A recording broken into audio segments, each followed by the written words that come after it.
અમદાવાદમાં ભોળાનાથ અને ઉમા સાથેની ઘટના. માલ ખાલી કરવા માટે સાંજે બધા લારીવાળા ભાવ ઘટાડી દે એટલે સરસપુરની શાક બજારમાં એ સમયે ભીડ થઈ જાય. 36 વર્ષની ઉમા નીચે બેઠેલા પાથરણાવાળા પાસેથી મેથીની જોડીઓ લેતી હતી ત્યારે ખભે કોઈનો હાથ પડ્યો એટલે સમકી ગરદન ધુમાવીને એણે પાછળ જોયું. અરે વિશાખા, તું અહીં ક્યાંથી? પિયરની જૂની બહેનપણીને જોયાનો આનંદ ઉમાના ચહેરા પર સલકાતો હતો. મારા મિસ્ટરને અહીંની હાઈસ્કૂલમાં નોકરી મળી એટલે ભાવનગર છોડી દીધું. 10 દિવસથી જ અહીં વાસણ શેરીમાં રહેવા આવ્યા છીએ. વિશાખાએ ઉત્સાહથી કહ્યું. તારું સાસરું સરસપુરમાં છે એટલી ખબર હતી, એટલે રોજ સાંજે અહીં શોધતી હતી. આજે તો જડી ગઈને, ઉમાએ હસીને કહ્યું. પછી સહેજ સંકોચથી સમજાવ્યું. અત્યારે મામાજી જમવા આવવાના છે એટલે જલ્દી ભાગવું પડશે. કાલે શાંતિથી ઘરે આવો. 8 વર્ષની વાતો કરવાની છે એટલે ટાઈમ લઈને આવજે. બપોરે 12 થી સાંજે 5 વાગ્યા સુધી નવરી જ હોઉં છું. પરસ્પર સરનામાની આપલે કરીને બંને સખીઓ છૂટી પડી. અમારું ઘર તો અંધાર્યું છે. તારા ઘરમાં હવા ઉજાસ તો ઈર્ષ્યા આવે એવા છે. બીજા દિવસે વિશાખાએ આવીને ઉમાના ઘરનું નિરીક્ષણ કરી લીધું. ઓટલો, એ પછી બેઠક જેવો રૂમ અને ત્યાંથી જ પહેલા માળ જવાનો દાદરો. બેઠક પછી ખુલ્લો શોક અને એમાં ડાબી બાજુ રસોડું અને બાથરૂમ. શોક પછી 8 ફૂટની ઓસરી અને ત્યાં લાંબા લાંબા 3 ઓરડા. ઉપર પણ આટલો જ એરિયા હશે ને? વિશાખાએ પૂછ્યું. ઉપર મારા જેઠ રહે છે. અમને શોકનો લાભ મળે એમ એમને ધાબાનો ફાયદો. ઓસરીમાં પાટ ઉપર વિશાખાની જોડે બેસીને ઉમાએ સમજાવ્યું. 8 વર્ષ અગાઉ લગ્ન કરીને આવી ત્યારે તો મારા સાસુ જીવતા હતા અને એક જ રસોડું હતું. 5 વર્ષ પહેલા એ ગુજરી ગયા પછી રસોડા અલગ થઈ ગયા. જેઠ જેઠાણી ઉપર રહે છે. એણે હસીને ઉમેર્યું. અહીં હું મારા ભોળાનાથને અમારો સ્વીટુ જલસાથી રહીએ છીએ. અલી, તારા વરને ભોળાનાથ કેમ કહે છે? સાસુ નામ શું છે? સોમવારે એમનો જન્મ થયેલો એટલે મારા સસરાએ સોમનાથ નામ પાડેલું. ઉમાએ હસીને સમજાવ્યું. પણ આ સાહેબ આજના જમાનામાં મૂર્ખ કહેવાય એટલી હદે ભોળા છે. બાળક જેવું નિષ્પાપ હૈયું. સામેવાળો એમનું અહિત કરતો હોય એ દેખાય તોય પેલાને માફ કરી દે. જતું કરવાની ભાવના અને ઉદારતા એટલી ઊંચી કે જોઈને મારો જીવ બળી જાય. બાકી કોઈ એબ કે વ્યસન નથી એટલે સુખેથી સંસાર ચાલે છે. 82 વર્ષના સસરાને લકવો થઈ ગયો છે. એ અમારી સાથે રહે છે.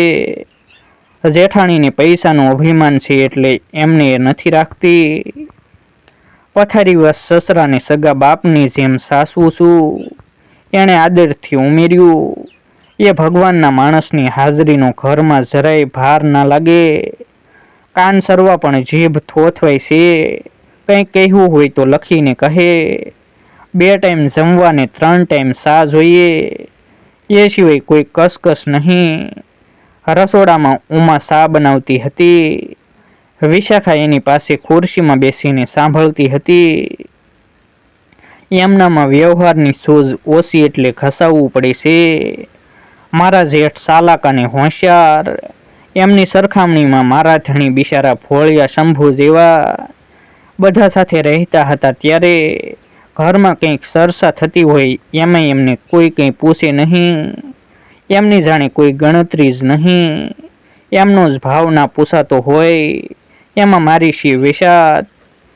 સાસુજીનો સ્વભાવ આકરો હતો એ કબૂલ, છતાં ખોટું નહીં બોલું. એમણે ક્યારેય કોઈ વેરો આંતરો નથી કર્યો. બંને ભાઈઓ માટે એમની સરખી લાગણી હતી. ભગવાને એક મહેરબાની કરી છે. જેઠને ત્યાં 3 દીકરીનો વસ્તાર. દીકરો નથી. આગળ બોલતી વખતે એના અવાજમાં ગર્વ ઉમેરાયો. એ ત્રણેય બહેનોનો એકનો એક ભાઈ એટલે મારો સ્વીટુડો. સાસુ નામ તો સિદ્ધાર્થ છે, પણ અમે બધા વહાલથી સ્વીટુ જ કહીએ છીએ. દેવના શક્કર જેવો એવો રૂપાળો કે મોટો થશે ત્યારે ઋત્વિક રોશન જેવો દેખાશે. વળી અવાજમાં કડવાશ પાછી આવી ગઈ. કદાચ એને લીધે જ મારી જેઠાણી ઈર્ષ્યાથી બળતી હશે. તારા ભોળાનાથ અત્યારે કરે છે શું? વિશાખાના આ પ્રશ્નનો જવાબ આપતી વખતે ઉમાએ ઓભરો ઠાલવ્યો. એમને હું અમસ્તા ભોળાનાથ નથી કહેતી. પોસ્ટ ઓફિસની સામે રોડ ઉપર અંબિકા હોટલનું બોર્ડ તરત દેખાય એવું છે. એ મારા સસરાની મહેનતનું ફળ છે. શાંતિભાઈ પંસાલની બદલે એ શાંતિભાઈ હોટલવાળા તરીકે જ ઓળખાતા હતા. સાસુ ગુજરી ગયા ને સસરાને લકવો થઈ ગયો કે તરત મારા જેઠે જામી ગયેલી હોટલ ઉપર કબજો જમાવી દીધો. મારા ભોળાનાથને એણે કહી દીધું કે તું હજુ જુવાન છે, તારી રીતે ક્યાંક જગ્યા શોધીને નવો ધંધો જમાવી દે. મારા જેઠે ચાલાકી કરીને મૂંડી નાખ્યા, પણ તોય મારા મિસ્ટરના મનમાં જરાય કડવાશ નહીં. એ તો મોટા ભાઈ કહીને પ્રેમથી વાત કરે. સાસુ કહું એ જોઈને મારું લોહી ઉકળે ઉઠે. એમને તતડાવી નાખું તોય હસીને એટલું જ કહે કે હાથમાંથી લૂંટવી જશે, કપાળમાંથી કોઈ થોડું લૂંટી જવાનું છે. ભોળાના ભગવાન. મારા વરે 2-4 ભાઈબંધોની મદદથી આગળના 4 રસ્તે પાનનો ગલ્લો શરૂ કર્યો અને એ સારો ચાલ્યો. એટલે માણસ રાખીને ત્યાં સાયની કેટલી પણ જમાવી દીધી. આજે ગલ્લોને કેટલી ધૂમ ચાલે છે ને રોટલાની કોઈ તકલીફ નથી પડતી. બંને બહેનપણીઓએ 2 કલાક વાતો કરી. પછી વિશાખાએ વિદાય લીધી. 20 દિવસ પછી શાક બજારમાં ઉમા દેખાય એટલે વિશાખા એની પાસે ગઈ. ઉમાએ સફેદ સાડલો પહેર્યો હતો. આ મારા જેઠાણી સાથે સફેદ સાડીમાં બીજી સ્ત્રી હતી. એનો પરિચય કરાવીને ઉમાએ કહ્યું, કાલે મારા સસરા દેવલોક પામ્યા એટલે હવે 15 દિવસ સાથે રહેવાનું છે. સાંત્વના વ્યક્ત કરવા વિશાખાએ થોડી વાર એમની સાથે વાતો કરી. બીજી સવારે વિશાખા બાથરૂમમાં લપસી. પગે ફ્રેક્ચર થયું એટલે 1.5 મહિના સુધી ઘરમાં જ રહેવું પડ્યું. સાસુ જોડે રહેતા હતા. એને અત્યારે આશીર્વાદ રૂપ લાગ્યું. ઘરમાંથી બહાર નીકળવાની છૂટ મળી એ જ દિવસે એ ઉમાને ત્યાં પહોંચી ગઈ. ઉમાના ચહેરાની ચમક જોઈને એને સુખદ આશ્ચર્ય થયું. પોતાની ઈજાની રામ કહાણી સંભળાવ્યા પછી એણે પૂછ્યું, અલી કોઈ ખુશ ખબર છે? મારો ભાઈ અહીં પ્રાઇવેટની નોકરીમાં તૂટી મરતો હતો. નોકરી છોડાવીને એને અમારો ગલ્લો અને કેટલી ચલાવવા આપી દીધી. તો પછી તારા મિસ્ટર? વિશાખાએ તરત પૂછ્યું. એ ફૂલ ટાઈમ અમારી અંબિકા હોટેલ સંભાળે છે. ઉમાનો અવાજ ઉત્સાહથી છલકાતો હતો. બાપાનું 12મું-13મું પત્યું એના 3જા દિવસે વકીલ અને 4 ભાઈબંધો સાથે મારા ભોળાનાથ અંબિકા હોટલ પર પહોંચી ગયા.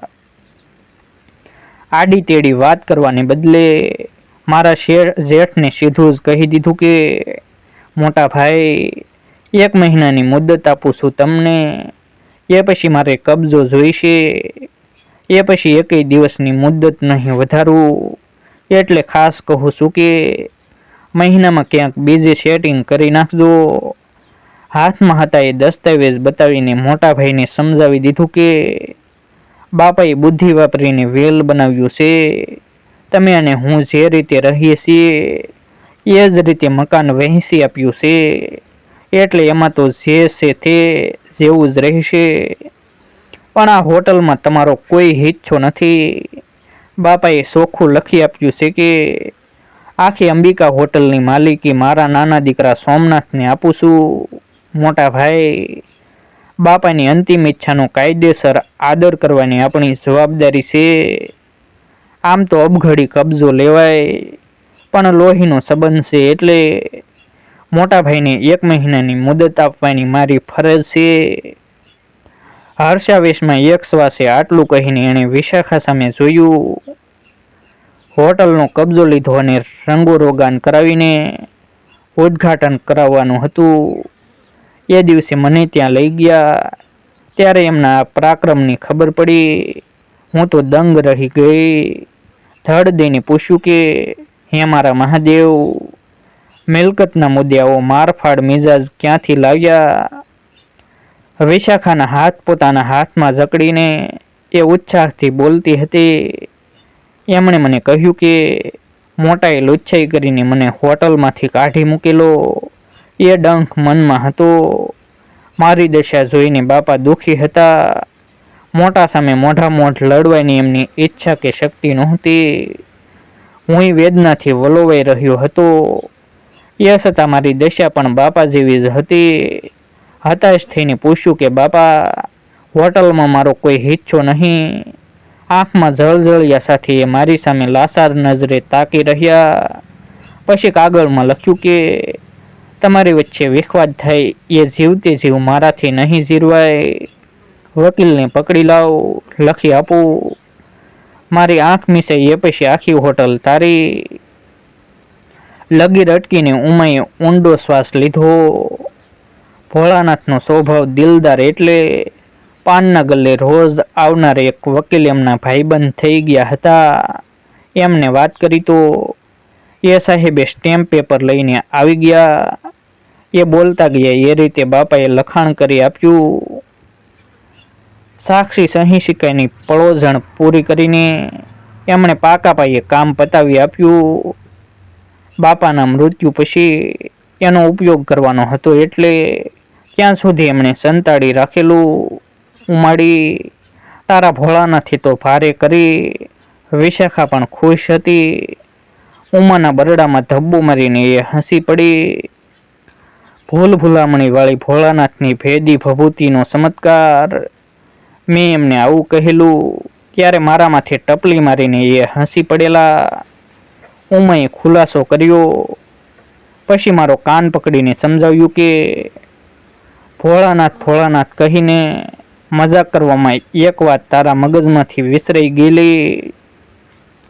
શંકર દાદાના કપાળમાં એક ત્રીજું નેત્ર પણ હોય છે. એ તું ભૂલી ગઈ ડોબી.